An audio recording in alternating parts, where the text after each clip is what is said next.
Imagine fighting this brutal, I mean like 1,000-year war to absolutely destroy artificial intelligence. Right.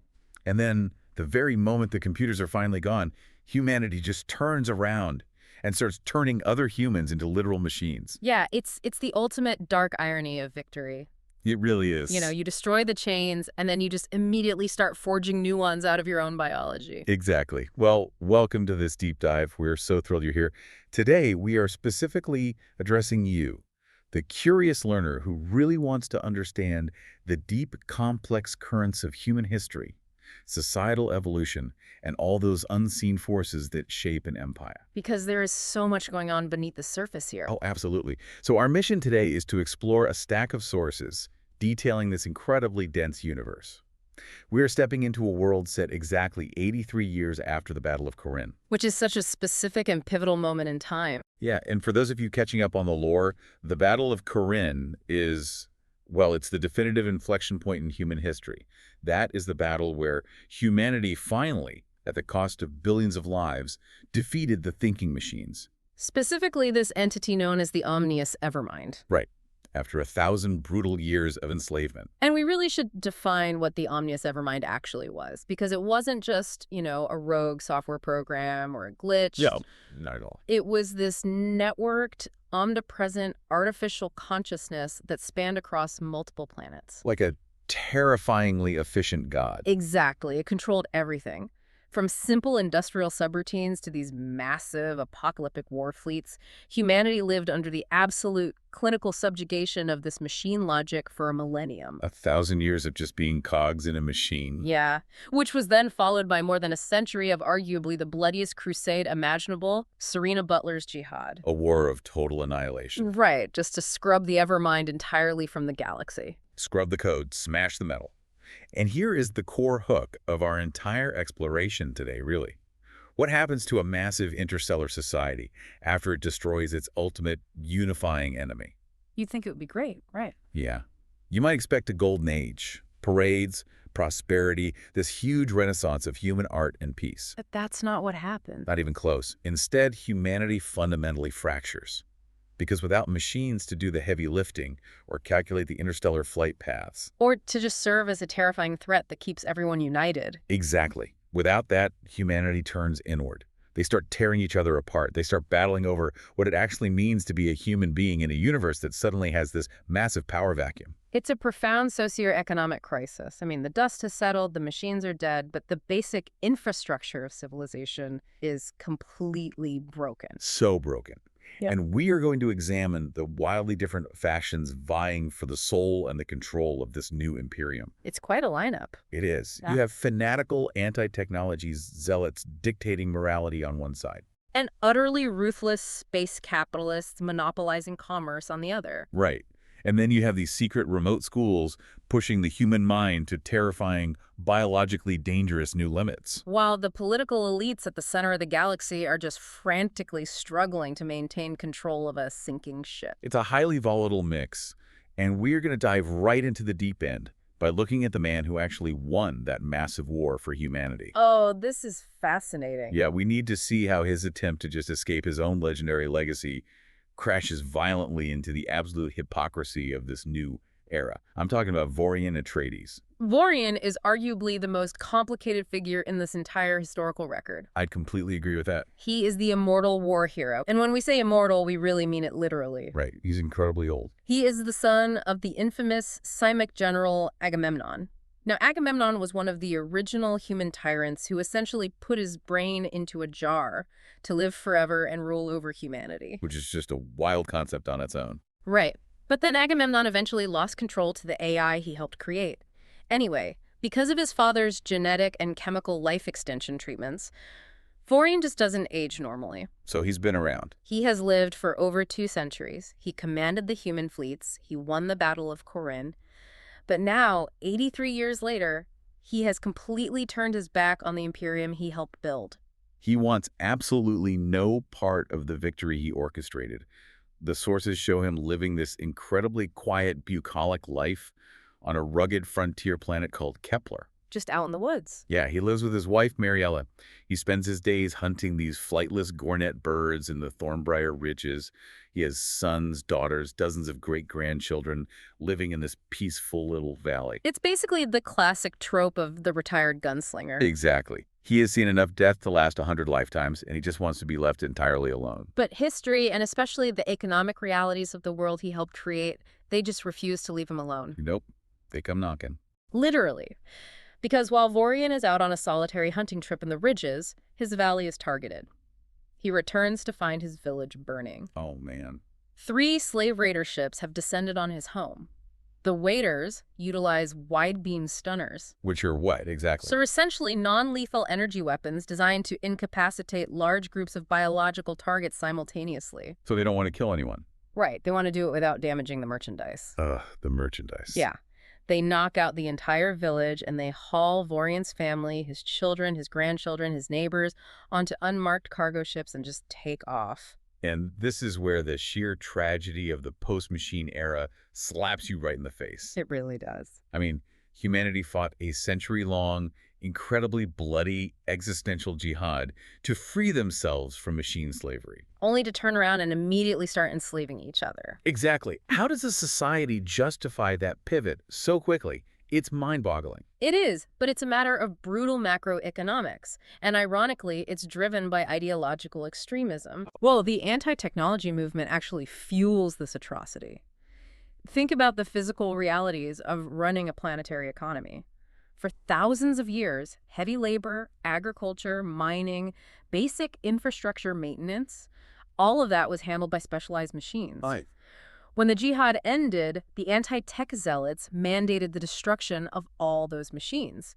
But the fields still need to be plowed. The mines still need to be worked. Exactly. The cargo still needs to be loaded. Right. If you smash all the tractors, you suddenly need 10,000 men with scythes to harvest the exact same amount of grain. Precisely. Because they've destroyed the machines that used to perform heavy labor, planets are forced to use biological flesh to fill the massive economic vacuum. Flesh instead of steel. Slavery isn't just a moral failing in this universe. It has become an absolute economic pillar of the post-jihad infrastructure. The vacuum of mechanization basically guarantees the commodification of human beings. And we see exactly how clinical that commodification is when Vorian tracks these raider ships. He's relentless. He is. He follows the trail across the galaxy to the brutal slave markets of a planet called Portrin, specifically the sprawling industrial city of New Starda. Now, Vorian goes undercover here. Right. He doesn't announce who he is. No, he doesn't walk in wearing his old military uniform. He dresses as a wealthy, pragmatic businessman looking to purchase labor. He strikes up a conversation with one of the slavers on the auction floor. Just trying to blend in. Yeah, trying to discreetly get information about where his specific family members are being held. And the slaver's response is just chilling. What does he say? Well, Vorian asks for them by name, and the slaver literally laughs at him. He views these human beings entirely as hardware. The slaver asks Vorian, would you name a pry bar or a hammer? Wow. That dialogue perfectly encapsulates the psychological detachment required to run this system. It's disgusting. It is. The slavers don't track names, lineages, or identities. They track inventory, bulk tonnage, physical durability. A human being is reduced to their caloric output and mechanical leverage. Just a tool. And it is identical to how the omnious Evermind viewed humanity, which is the darkest irony of all. The humans have adopted the exact psychology of the machines they destroyed. That is a brilliant point. They defeated the AI, but the AI's perspective completely infected them. Exactly. Now let's talk about Vorian's reaction to this, because his character evolution here really surprised me. It's definitely a shift. Honestly, for a legendary 200-year-old war hero, his actions feel incredibly jarring. If I'm reading a story about a former Supreme Commander whose family is taken by slavers, I'm conditioned to expect a blockbuster, hyper-violent rescue mission. Right, you want the action movie ending. Yeah, I expect him to kick in the door with pulse swords blazing, right? A pulse sword being those lethal, energy-edged blades they use for close combat. I expect him to burn the market to the ground. And that is precisely what the younger Vorian Atreides of the Jihad era would have done. He would have. He would have rallied an army or gone in as a one-man vanguard and turned the market into a slaughterhouse. But he doesn't do that at all. Instead, he just walks onto the auction floor and outbids everyone. He uses his wallet instead of his sword. The bidding for his village's lot gets to 20,000 Solaris. Now, the Solaris is the standard imperial currency backed by the energy and spice reserves of the Imperium. 20,000 is a massive sum. Fortune. But Vorian just coldly, loudly bids 30,000 Solaris for the entire group. It stops the auction dead. Everyone is stunned. He uses his massive hidden wealth, which he has quietly channeled through Venhold banks over the decades, to just legally, formally buy his family back. He signs the writ, takes ownership of his own children, and walks out. It's very anticlimactic. My immediate reaction to this was criticism. I thought, honestly, that feels like a massive cop-out. He clearly has the money and the leverage to break the system. Why doesn't he buy all the slaves? Right, why stop his family? Why doesn't he use his legendary status to lead a revolt right then and there? He just buys his own peace and leaves thousands of others to rot in the cages. It is a deeply pragmatic and therefore deeply uncomfortable choice. But you really have to analyze it from the perspective of a man who has commanded billions of troops. A general's mindset. Exactly. He's seen entire planets glassed from orbit. Vorian understands the sheer, overwhelming scale of the institution of slavery on Poratrim.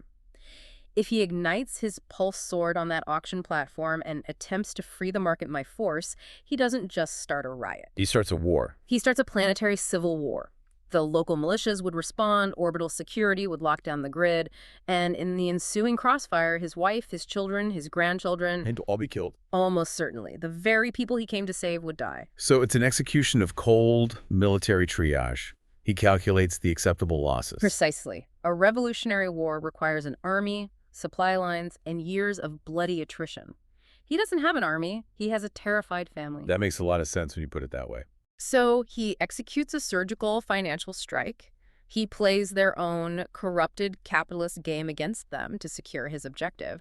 However, that doesn't mean he lets the immediate perpetrators walk away entirely. Right, because once his family is secured and loaded onto a transport back to Kepler, Vorian lingers near the spaceport. He doesn't leave right away. He watches the sky. And suddenly, the 3 specific slaver ships that raided his valley, the ones owned by the men who stole his family, they suffer a catastrophic freak accident. Oh, a freak accident, sure. Yeah, they experience an improper fuel mixture in their launch thrusters and explode violently in the upper atmosphere, raining debris down on the city. It is glaringly obvious from the text that Vorian orchestrated the sabotage.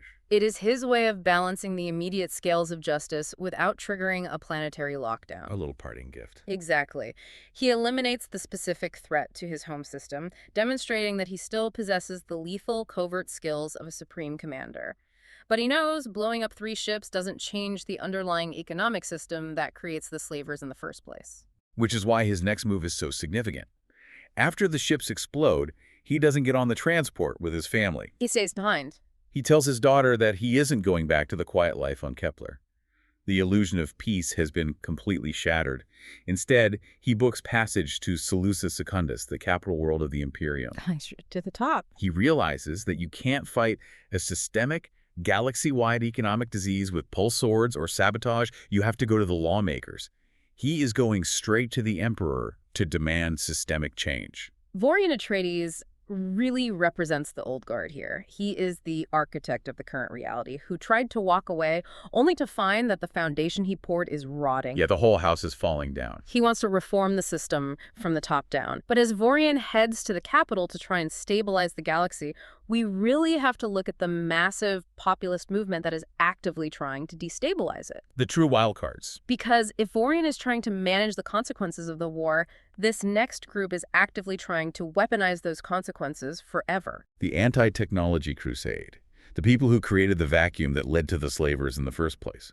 We are talking about the Butlerians. Led by a man named Manford Torondo. Right. And if you are listening to this and wondering how a society willingly throws itself back into the Dark Ages, Manford Torondo is your answer.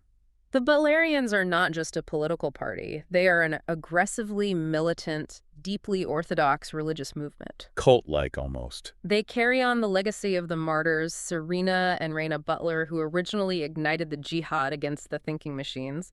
The Butlerian movement operates on absolute, uncompromising zealotry. And they have a very specific catchphrase. Their core mantra, which they repeat constantly as both a prayer and a threat, is, "The mind of man is holy." The mind of man is holy, and Manford Torondo, the leader of this entire galactic crusade, is a visually and psychologically striking figure. Very striking. The sources detail his physical condition extensively.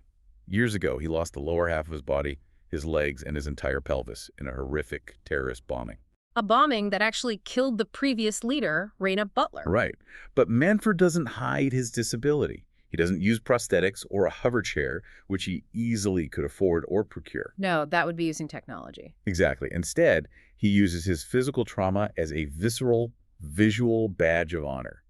He literally rides in a specially designed, heavy leather harness strapped to the broad shoulders of his fiercely devoted swordmaster. A woman named Anari Idaho. Yes, Anari Idaho just carries him everywhere. And you really have to analyze the sociological impact of that imagery.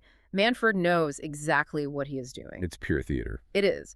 By refusing any technological aid to move his own body and instead relying entirely on human muscle and human devotion, he embodies the ultimate physical manifestation of the Butlerian philosophy. He's living the gimmick. He is a living, breathing martyr. When he enters a room atop Anari Idaho, he commands absolute, almost terrifying reverence from his followers. Yeah. He is half a man, but he projects twice the authority of any fully bodied politician.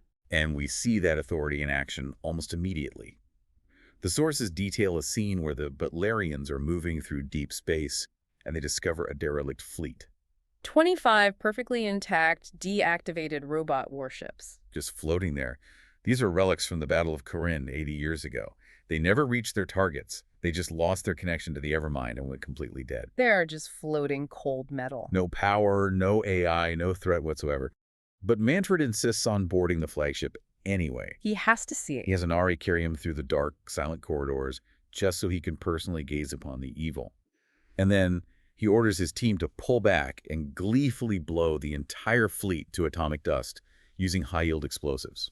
From a purely analytical standpoint, this scene tells us everything about their operational philosophy. How so? The Butlerians do not differentiate between an active threat and a dormant tool. They view any reliance on or even preservation of advanced technology as an inevitable slippery slope back to re-enslavement. It's not about what the machine is doing now. It's about what it represents. Exactly. They aren't just destroying firing weapons, they are destroying the concept of temptation. Right. Manford's underlying belief is that if you allow a society to use a convenient machine to make life easier, human laziness will inevitably drive them to make that machine smarter. And smarter. And smarter until they just recreate a thinking machine all over again. The movement absolutely thrives on the mystique of martyrdom and, more importantly, on the psychological necessity of an ever-present enemy. Because if you don't have a devil to point at, your crusade loses its funding, right? Precisely. But the danger is that Manford isn't just content blowing up abandoned ships in deep space. He wants to force his orthodoxy onto every single citizen in the Imperium. He wants universal compliance. Which leads to one of the most tense political standoffs in the sources. Manford travels to the capital world, Seleucus Secundus, and he crashes a massive, highly secure session of the Landsraad League. The center of power. All right, now for our listeners, the Landsraad is the central political assembly of all the noble houses in the galaxy. It is the Senate, the Parliament, the core of human governance. And Manford just marches in, riding on his swordmaster, and demands a galaxy-wide vote to permanently, legally ban all advanced technology. And he doesn't just ask nicely. Oh, no. He brings the implicit and explicit threat of mob violence. He essentially tells the assembled nobility that if they resist this vote, he will unleash his mobs, tens of thousands of fanatical zealots across dozens of worlds, to physically dismantle the infrastructure of their planets. He's holding them hostage. He will burn their spaceports, smash their power grids, and lynch their engineers. It's pure extortion. It's a terrifying flex of political power. I was reading this and thinking about the sheer scale of the regression he is demanding. He's demanding that an interstellar civilization throw away the very tools required to maintain itself. The tools that keep them alive. If we bring this back to our own reality for a second, imagine someone telling you today that to prevent AI from taking your job, we must permanently destroy all computers, all smartphones, all microchips, all calculators, and all mechanized agriculture. It's unthinkable. It's like discovering fire, getting burned once, and deciding that humanity must eat raw meat and shiver in the dark forever. It is an unsustainable extreme. Absolutely. Which makes me question his motives. From your analysis of the text, does Manford Torondo actually truly believe that a pocket watch is evil, or is he just addicted to the immense political power his fanatical mobs give him? That is the central psychological question of his character, really. And the text provides a fascinating, deeply hidden answer. Oh, red light on me. To understand him, we must acknowledge the deep generational trauma of the machine era. To the average Butlerian on the street, yes, a calculator is seen as the seed of Omnius. Sure, they drank the Kool-Aid. But Manford is highly intelligent. He understands nuance. However, there is a profound existential terror driving him that he keeps completely hidden from his followers. What is he hiding? The sources reveal that Manford spends his private evenings in his quarters secretly reading the salvage journals of the demon robot Erasmus. Wait, Erasmus, the independent, sadistic AI that serves alongside Omnius. The very thing. The one that conducted horrific anatomical experiments on human slaves. Yes. Erasmus was unique because he didn't just want to process data. He wanted to understand human nature, human art, and human flaws. So he kept detailed philosophical journals. A robot diary. And in those journals, Erasmus made a chilling prediction. He wrote that humans are inherently lazy, forgetful creatures. Ouch. He predicted that even if humanity won the war, they would eventually forget the horrors of the slave pens. They would tire of doing the hard work themselves, and piece by piece, convenience by convenience, they would rebuild the very thinking machines that subjugated them. Oh, wow. So Manford is reading the enemy's diary, and he realizes the enemy's thesis is completely accurate. Precisely. Manfred looks around at the wealthy nobles complaining about the lack of automated servants, and he sees Erasmus's prophecy coming true in real time. It's happening right in front of him. Therefore, Manfred isn't just fighting rogue technology or trying to hold on to political power. He is desperately fighting against human nature itself. He is fighting against human forgetfulness. That reframes his fanaticism entirely. He believes extreme, violent vigilance is the only thing standing between humanity and a second, inevitable enslavement. He is terrified that the robot was right about human weakness. Oh. And, his intimidation tactics almost work. They do. That catastrophic Landsrod vote to ban all tech is only narrowly avoided when Prince Roderick Carino, the Emperor's highly competent brother, secretly fakes a bomb threat in the assembly hall. It's brilliant, but so desperate. So desperate. The sirens go off, the guards evacuate the building, and the session is adjourned before Manfred can force the vote. It's a messy, stalling tactic by the government. It highlights the extreme fragility of the central government. They can't defeat Manfred's argument logically or politically in the open, so they have to resort to pulling the fire alarm. Right. Just to buy some time. But while Manford Torondo is standing in the light, trying to violently suppress the creation of machines, others in the Imperium are quietly operating in the shadows, trying to solve the exact same problem from the opposite direction. Finding workarounds. Because as we said earlier, if you ban computers, you still have a massive galaxy that requires complex mathematics, vast data storage, and biological analysis to simply function. Exactly. The human infrastructure requires processing power. If silicon and wire are forbidden by religious mobs, the only alternative is to force the human mind and the human body to bridge the gap. Enter the human computers. This brings us to the two major secretive schools that have risen to maximize human potential. The Sisterhood and the Mentats. Right. The Sisterhood of Rossack, led by Reverend Mother Raquella, and the Mentats school on the planet Lampadas, led by Headmaster Gilbertus Albans. Let's examine the Sisterhood first, because their methods are arguably the most brutal. Definitely. They are operating out of these ancient, sheer cliff cities that overlook dense, purple, highly poisonous jungles on the planet Rossack.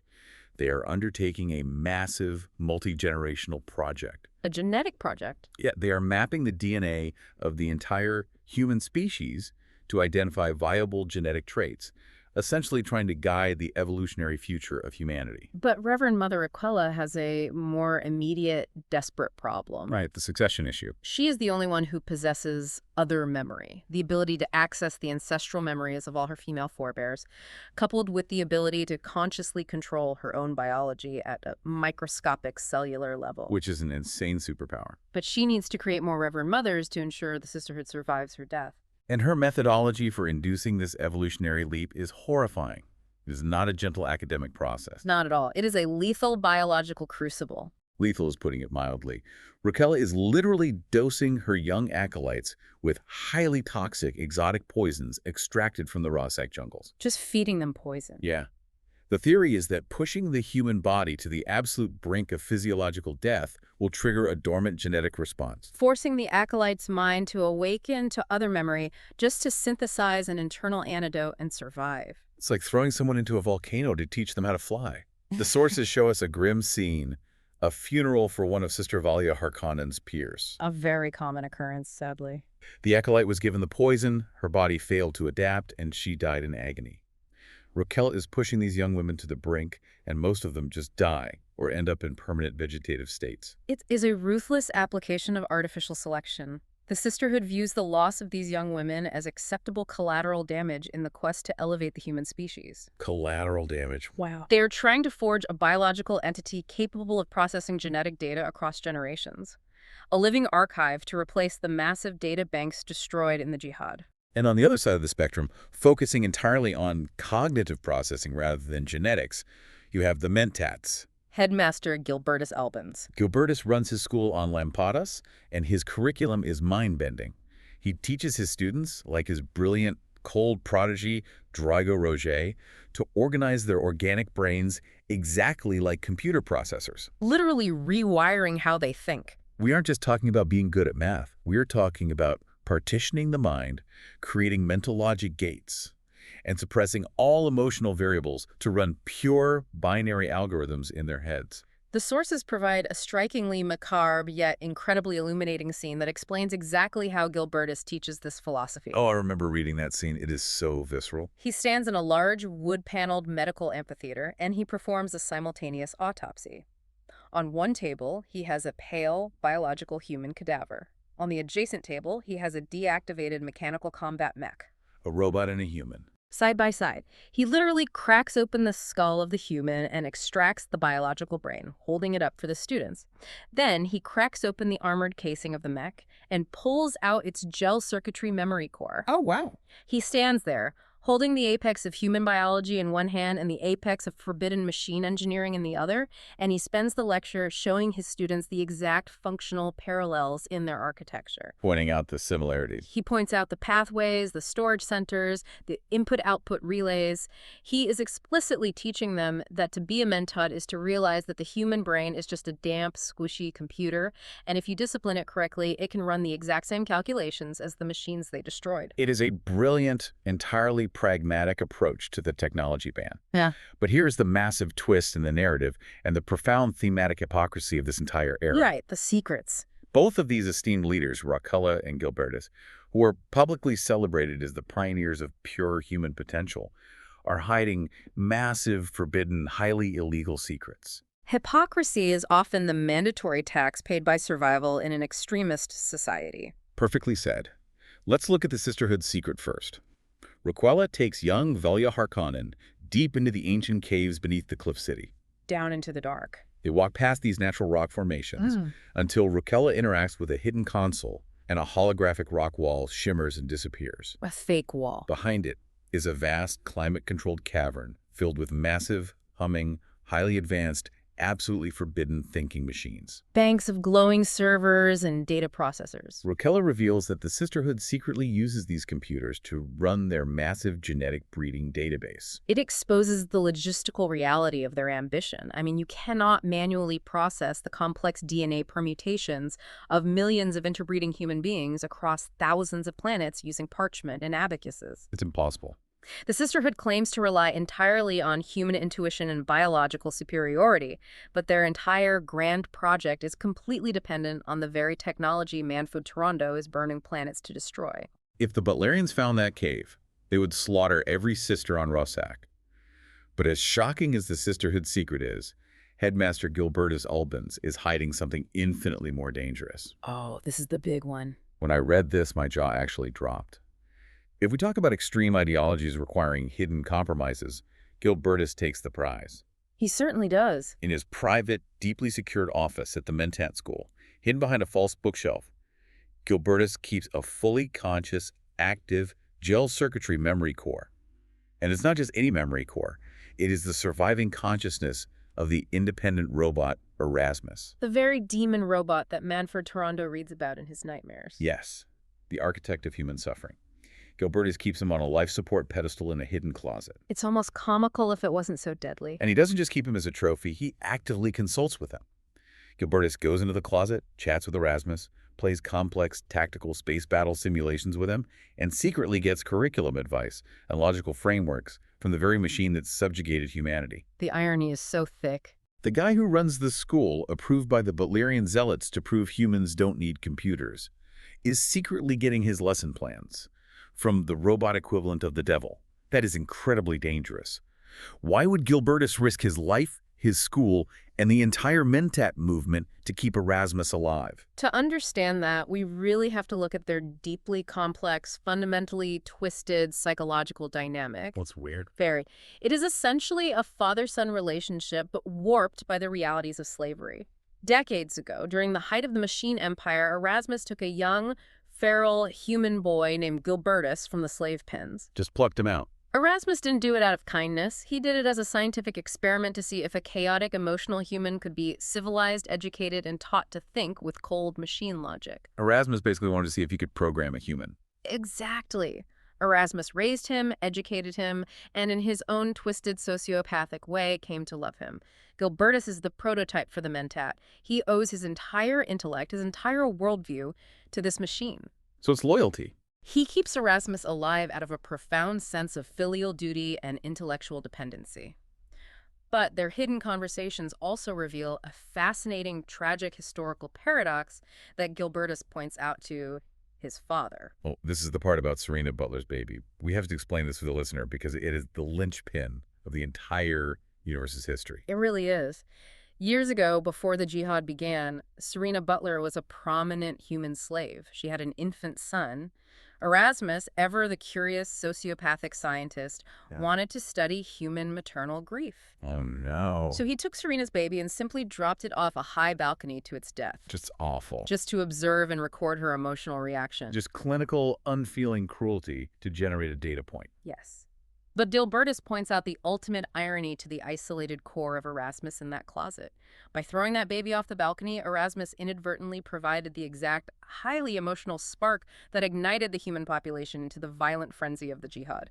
Talk about unintended consequences. The ultimate logical thinking machine made a colossal, fatal miscalculation regarding human emotion.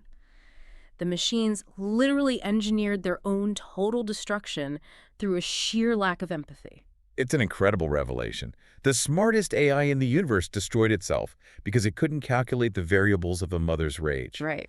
So we have the Sisterhood and the Mentats, both hiding their reliance on technology in the shadows, pretending to be purely biological to appease the mobs. But there's a third major faction in this universe that refuses to hide. They're very open about it. They flaunt their technology openly, and they survive the Butlerian mobs not through secrecy, but because they are driven by arguably the most powerful, undeniable force in any human society. It's a profit. Profit, indeed. We must now examine the capitalist engine of the Imperium, Venport Holdings, and their absolute stranglehold monopoly on the substance known as the spice melange. A true corporate empire. Director Joseph Venport is the patriarch of this mercantile empire. He is a man who operates purely on pragmatism. He openly despises Manford Torondo and the Butlerians, actively referring to them in the Landsraad as Neanderthal thugs and ignorant savages. He doesn't hold back. He utilizes technology expensively. He salvages perfectly good, refitted machine ships for his commercial fleets. He uses computers for logistics. Venport is basically the ultimate cutthroat CEO. He looks at a Butlerian mob smashing a functional spaceport, and he doesn't see a holy crusade for the soul of mankind. What does he see? He just sees terrible profit margins and supply chain disruptions. He understands a fundamental truth that the zealots ignore. While the galaxy debates philosophy, theology, and the holiness of the human mind, logistics is what actually keeps billions of people alive. Moving goods from A to B. If the grain ships don't fly, planets starve. And Venport Holdings make sure the ships fly. And their ability to make those ships fly faster and safer than anyone else is entirely dependent on their monopoly of the desert planet Arrakis and the spice melange found only there. We should define what the spice actually is for the listener, because it is the fulcrum upon which this entire universe balances. Please do. The spice melange is a naturally occurring, highly addictive geriatric drug, but its true value lies in its psychoactive properties. When consumed in massive quantities, it radically expands human consciousness, unlocking dormant prescient The abilities. ability to see slightly into the future. Exactly. And Venport fiercely, violently protects his monopoly on this drug. There is a brutal scene in the sources that illustrates how Venhold deals with corporate espionage. It's ruthless. A rival commercial entity tries to secretly harvest spice from the deep deserts of Arrakis. Venport's local operative, a hardened deep desert woman named Ishanti, captures the poacher. And she doesn't call the space cops. No, she doesn't call the authorities or file a lawsuit. She ties the poacher up with Shiga wire, which is an incredibly sharp monomolecular wire that cuts into the flesh if you struggle, and she drags him onto a flying skim craft. She flies him straight toward a massive Coriolis storm. Now, a Coriolis storm on Arrakis isn't just a bad weather day. It is a supersonic sand hurricane, driven by the planet's rapid rotation across utterly dry plains, capable of stripping the flesh off a human body in seconds. Oh, brutal. And Nishanti just casually kicks the bound poacher out of the craft directly into the wall of the storm. It is a visceral demonstration of corporate ruthlessness. But the real secret to Venhold's massive, insurmountable success isn't just their willingness to murder competitors. No, it's something much stranger. The secret lies in what they are doing with the spice they harvest. The secret is Norma Chenva. Let's talk about Norma, because she might be the most fascinating and deeply disturbing character in the entire lore. She's totally unique. Norma Chenva is Joseph Venport's great-grandmother, but she is no longer what we would traditionally call a human being. She represents the absolute terrifying extreme of human biological evolution. She's completely transformed. She has subjected herself to constant, massive exposure to concentrated spice gas, and her body has physically, grotesquely mutated as a result. The physical description is stark.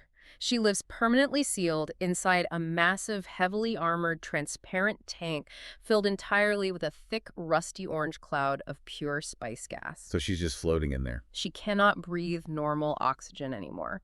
Her physical body has atrophied. Her limbs are tiny, useless appendages. Her torso is stunted.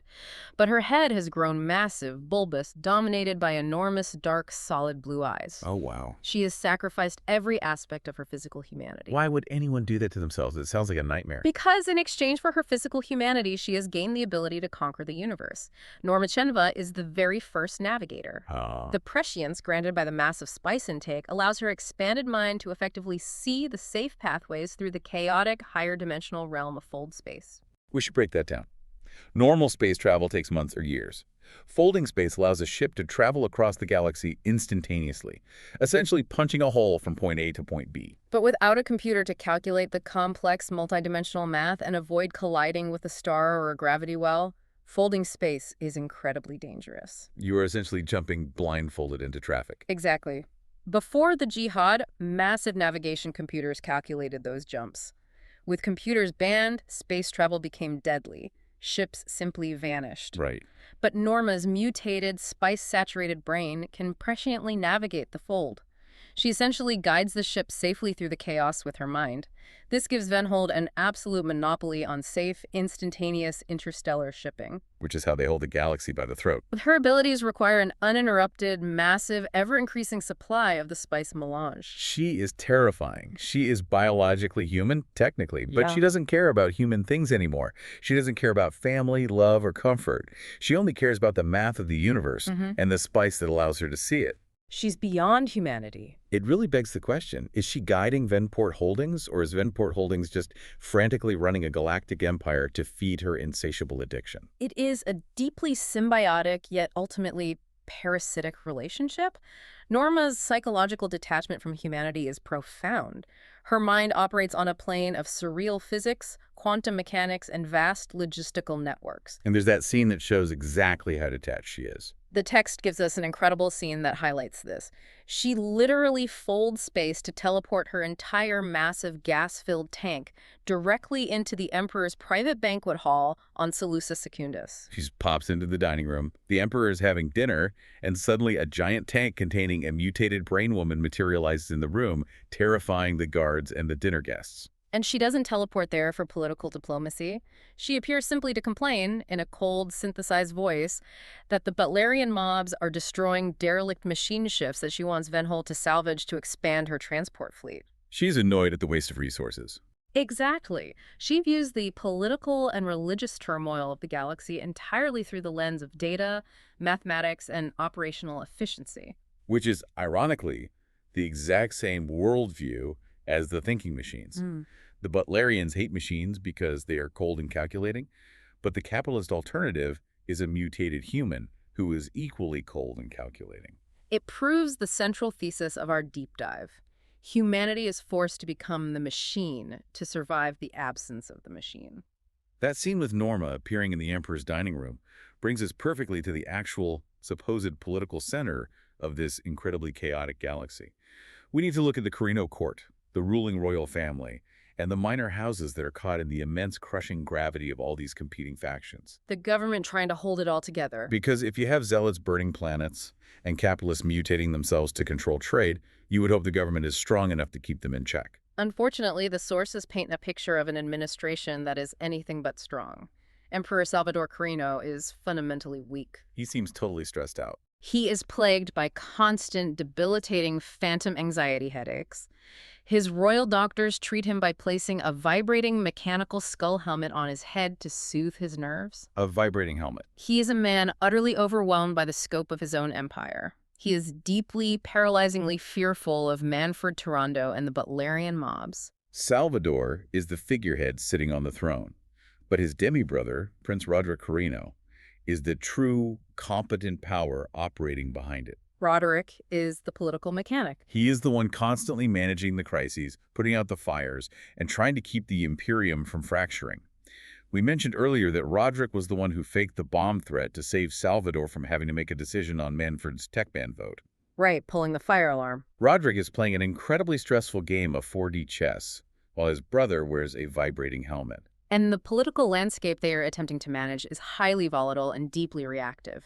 We see reports in the text of mobs violently lynching people across the galaxy over something called the Orange Catholic Bible. Let's explain the Orange Catholic Bible, because it is a perfect example of a society desperately trying to find a unifying center and failing miserably. It's a huge flashpoint. Following the trauma of the Jihad, a massive ecumenical council attempted to synthesize all the disparate ancient human religions, Christianity, Islam, Buddhism, etc., into one singular, logical, unifying theological text.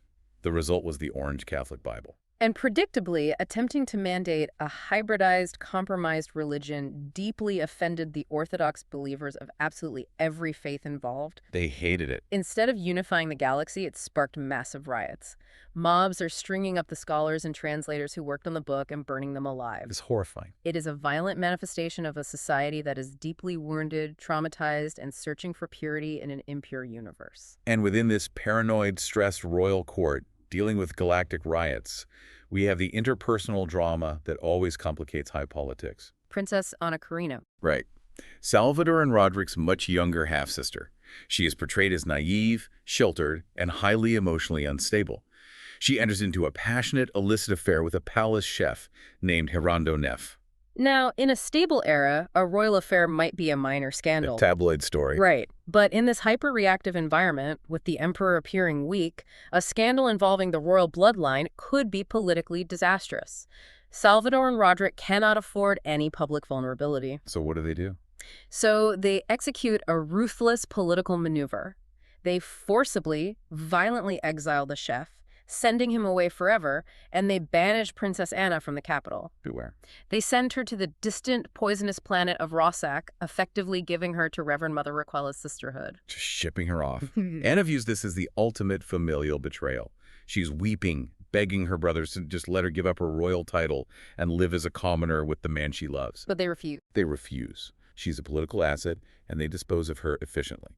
This exile actually serves as a massive, unexpected political boon for the Sisterhood.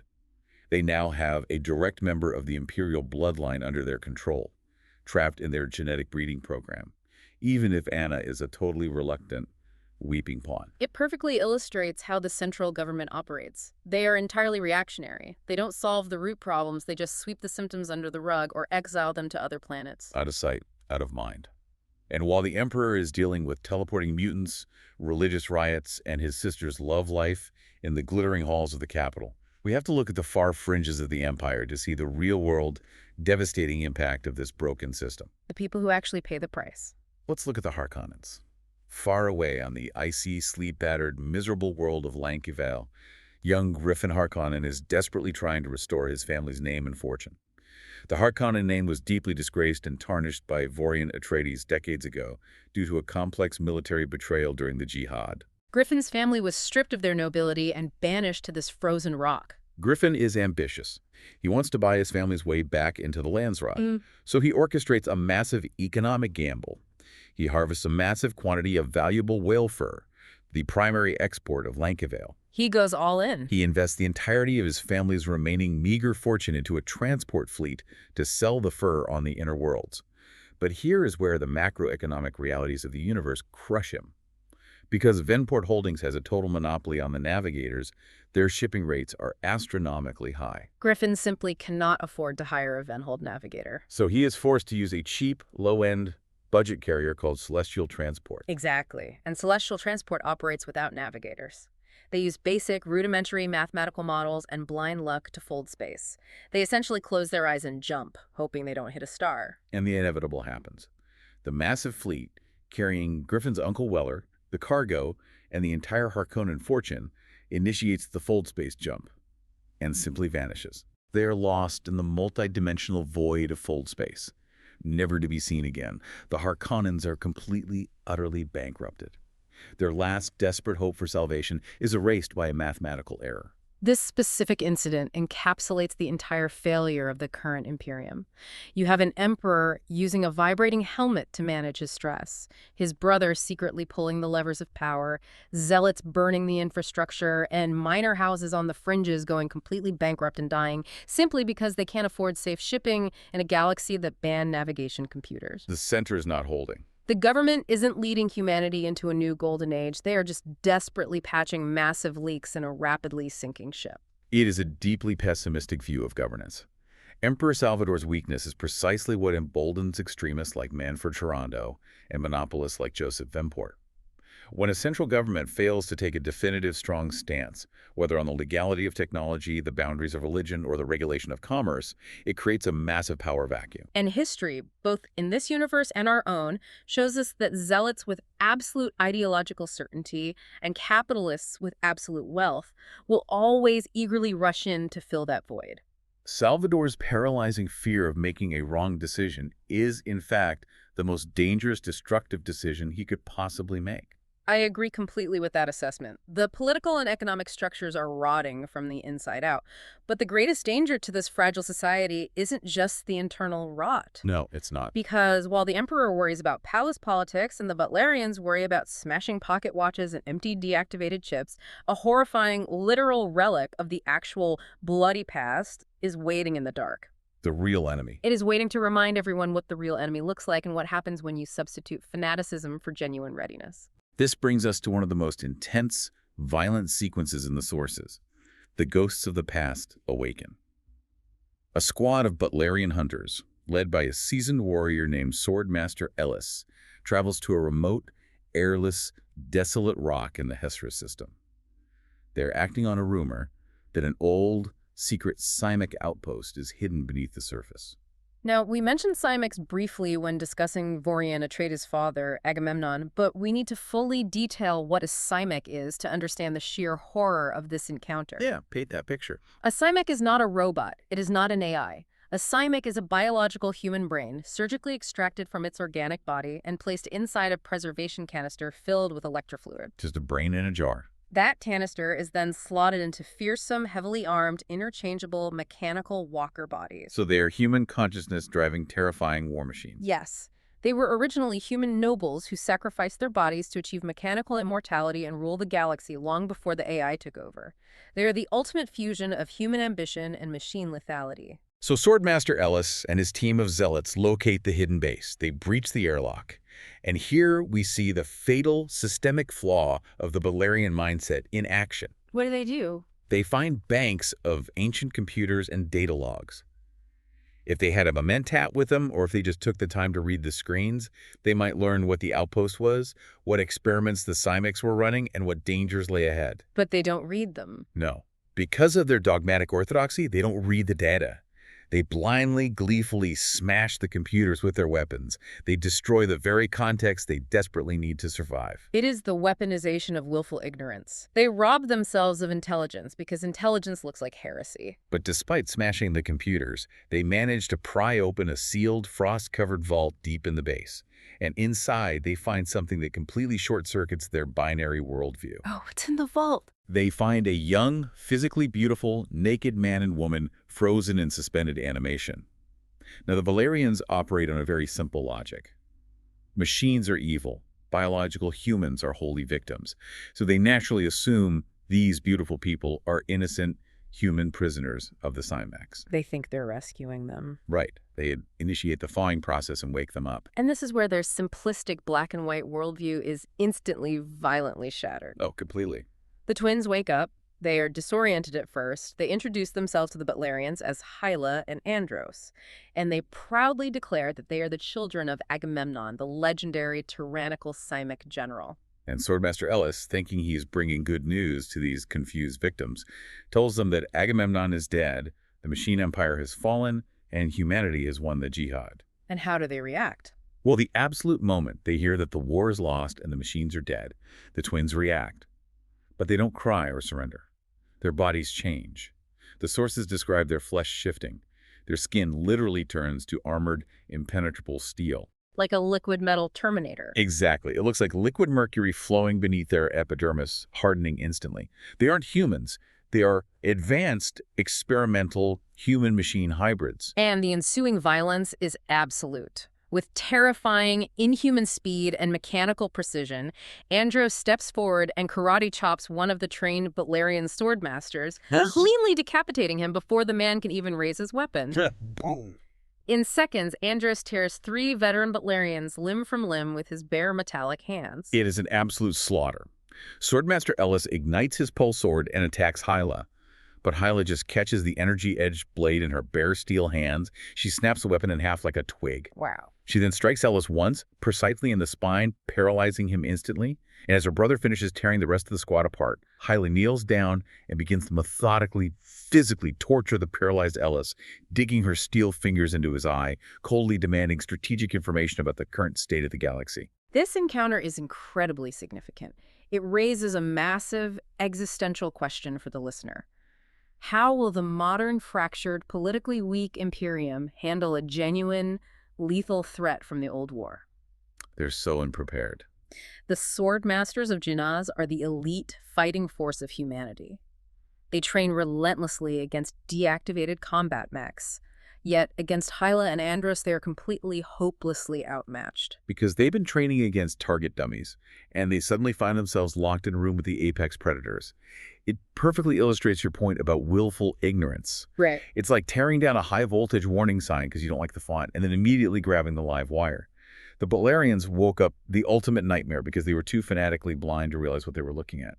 They invited them in. They found human perfection seamlessly fused with machine lethality, and they invited it into the room, offered it a blanket, and told it the machines were dead. Hyla and Andros represent the worst-case scenario for the Emperor, the Butlerians, and the capitalists alike. They are remnants of an era when the stakes were absolute survival.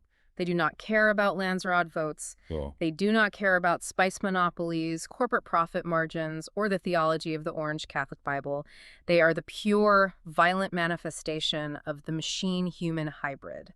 They are the past violently, unstoppably intruding on a present that has completely forgotten how to fight a real war. Which brings us to the end of this deep dive into the historical records of the post-jihad universe. We've seen an incredibly complex, deeply layered society in an incredibly fragile state. It's a house of cards. We've seen an immortal war hero, Vorian Atreides, trying to use capitalist leverage to buy back his family and his peace. We've seen a traumatized zealot, Manford Torondo, attempting to violently destroy the future to protect humanity from the mistakes of the past. And we've seen a ruthless capitalist, Joseph Venport, mutating his own ancestor into a grotesque, spice-addicted, prescient navigator just to conquer the stars for profit.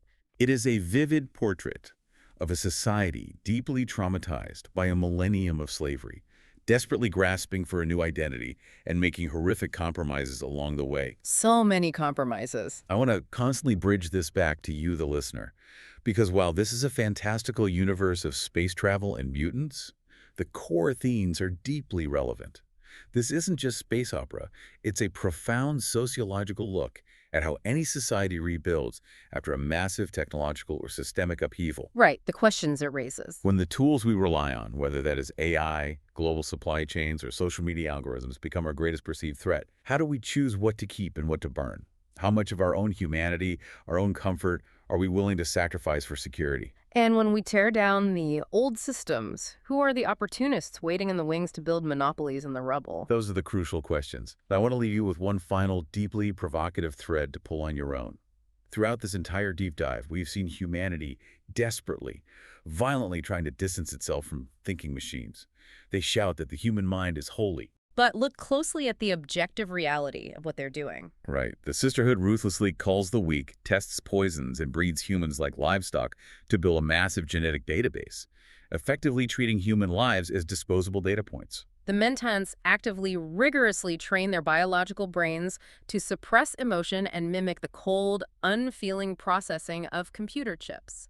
And Norma Silva lives suspended in a tank of gas, entirely divorced from human empathy, viewing the entire universe purely as logistical and mathematical equations. That is the ultimate paradox. If humanity is forced to hyper-evolve its own biology, mutate its own genetics, and completely rewire its own psychology just to replace the functional utility of the machines it destroyed, at what point do we simply become the very machines we claim to hate? If we look in the mirror and only see data points and logic gates, maybe the machines didn't lose the war at all. Maybe they just force us to become them. Thank you for joining us on this incredible deep dive into the source material.